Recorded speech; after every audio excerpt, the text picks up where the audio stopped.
Polluted rivers and oceans. Overfishing, overhunting. Mother Earth chokes.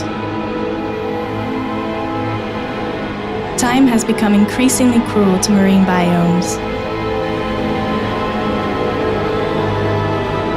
In Brazil, less than 2% of our marine area is protected. All the same, preservation is the only weapon to avoid the loss of future biodiversity.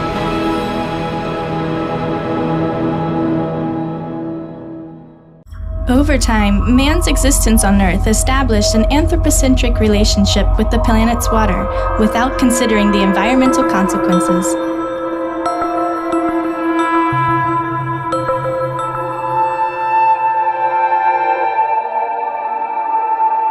Marine life was, until recently, only a feature and an inexhaustible source to be explored and used by us indiscriminately.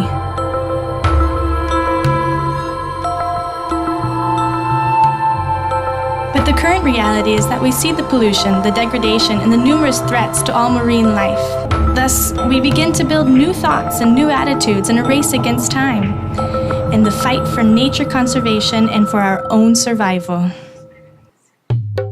We went to Guarujá on the coast of São Paulo to meet some very special residents who live in Aquamundo, the biggest aquarium in Latin America and shelter for more than 5,000 animals of several marine species. Rescued or captured, today these animals are rehabilitated and start a new way of life in tanks of either fresh or salt water. Life thrives and overflows. There's the flooded Amazon forest, Mato Grosso swamp, mangrove trees, and even the ocean, where sharks and various open sea fish live. The aquarium is both a research and environmental education haven. Each enclosure was designed to be a replica of the environment where these animals would live if they were free in nature. A very successful attempt to provide the best for these mammals, reptiles, amphibians, and birds who had a sad past, but who now live surrounded by affection and care.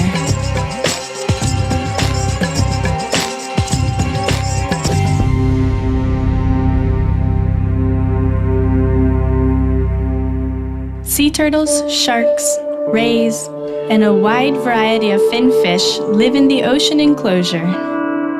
With 800,000 liters of salt water and a circular shape, the enclosure was designed to give these animals an even greater sense of immersion, as if they were in an infinite environment.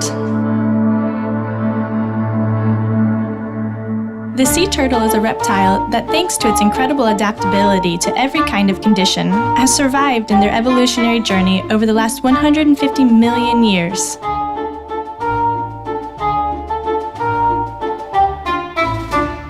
Some of the rays we see were born here. Others arrived about 15 years ago by fishermen that found them injured or trapped in nets. Today, there are 5 females and 5 males of different species living in the aquarium. It's common for these animals to leave Patagonia or even Antarctica at certain times of the year and to arrive in Brazil with the currents. Lost and tired, or sick and undernourished, these animals go to rehabilitation, and only then are they released to the open sea. Hundreds of them are rescued every year.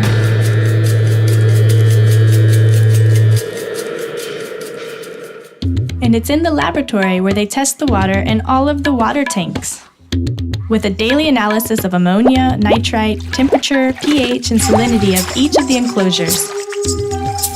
There's also a nursery for shark eggs where teams accompany up close the embryo's development. The eggs take about 3 months to be incubated. The little shark is born measuring almost 14 centimeters. And as soon as the cub starts feeding, it's taken to another tank to live with its parents.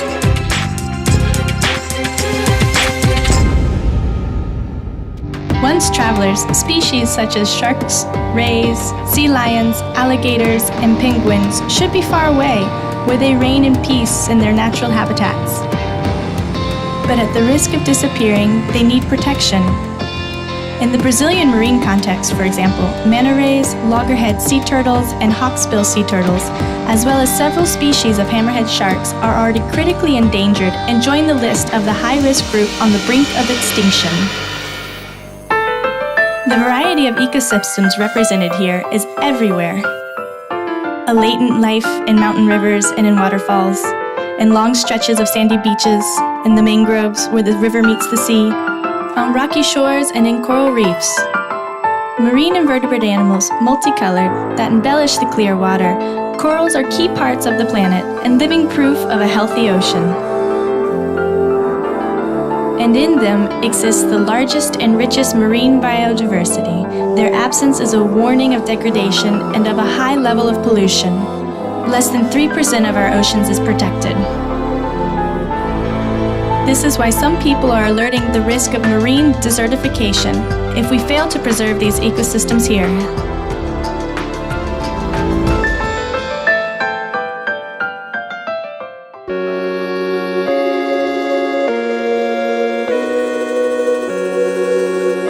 And as the weather in the southern hemisphere cools down, it's the Brazilian coast that they prefer. During migratory periods, they arrive in gangs to find food and milder temperatures. But fatigue and ecological imbalance change the course of the little ones and they drift away. Even after being rehabilitated, those who can't return find a new place to live here. It's time for an underwater adventure. An interactive dive with sharks and rays and a unique experience for the visitor to see a new perspective.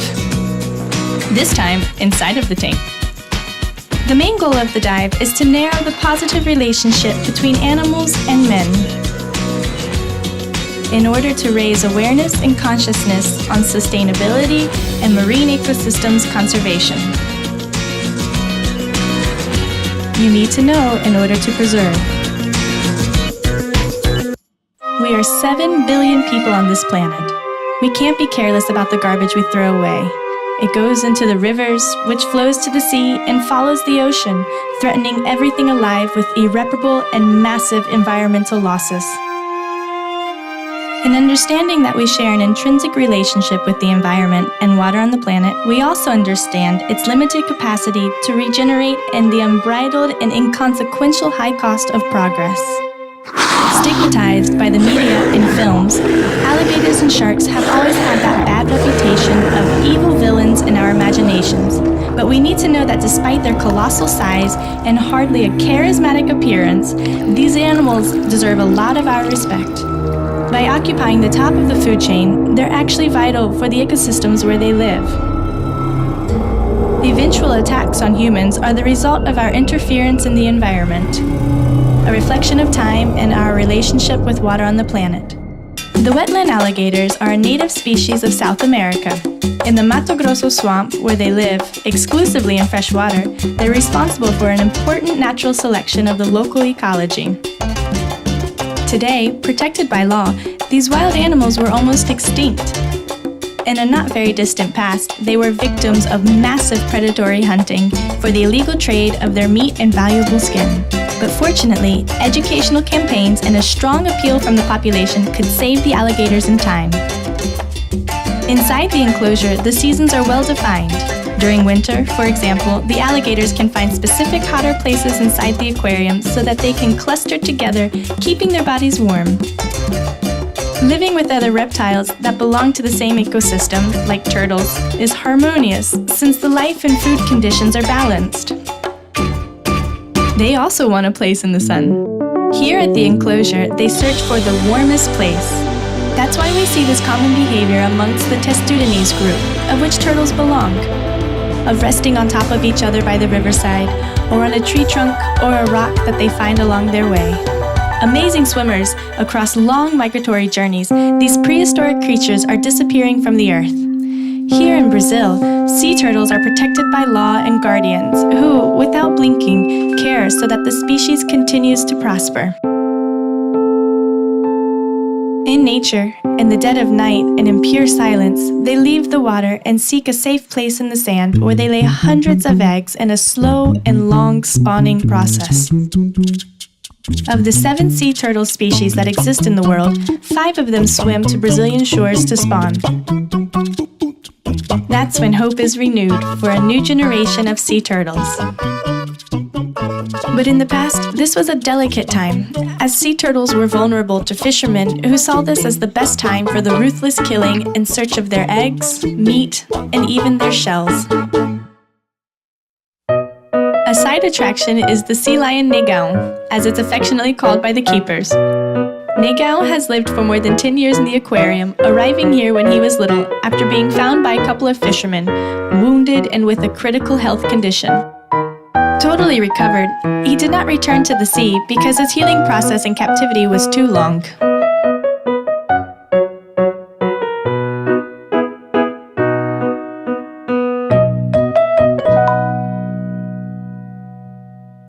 We entered as visitors and contemplated with surprise the beauty of the water's diversity.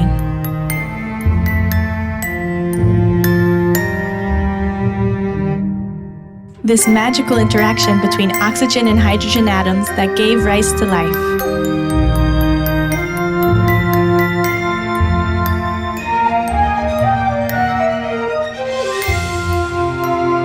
A deeper dive, and we soon find the sad reality in numbers and statistics that reveal species on the brink of extinction.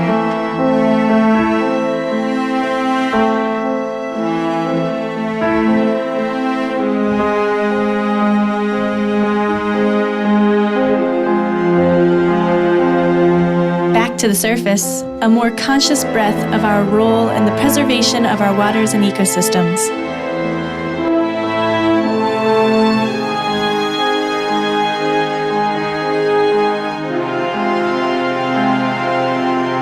And the certainty that it's up to us all out here on the outside to take care so that the rivers, seas, and oceans remain the homes to all marine species, cultivating the life that they really need.